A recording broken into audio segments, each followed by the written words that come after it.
రండి సార్ రండి. షేవింగా కటింగా? రెండు చెయ్యి, గుండు మాత్రం చేయకు. Okay okay. మంచి బేరం. ఆ, ఆ, ఉమ్. ఏంటి ఇది? ఎలక తెచ్చిన వాసన వస్తుంది. ఆ? గట్టిగా పీల్చానుకో ప్లేగు చేస్తాను. కొత్తది సార్.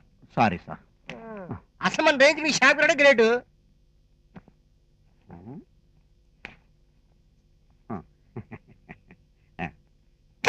ఇది చూడండి సార్, మురికి 0, శుభ్రం 100%. అబ్బా, ఇదేంటయ్యా? బ్రెయిన్ ఉతికి తీసుకొచ్చినట్టుంది. ముక్కు పగిలిపోతుంది. కొత్తది సార్. తీసేవే. Okay sir, okay sir. Sorry sir, sorry.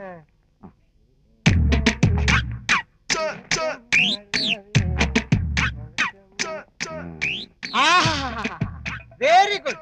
Cloth అంటే ఇలా ఉండాలి. ఈ పని ఏదో ముందే చేయొచ్చు కదా. అనవసరంగా నీ తిట్టాను, ఏమనుకోకే. వెళ్తున్నప్పుడు టిప్స్ ఇస్తానే. దీన్ని కూడా ఒకసారి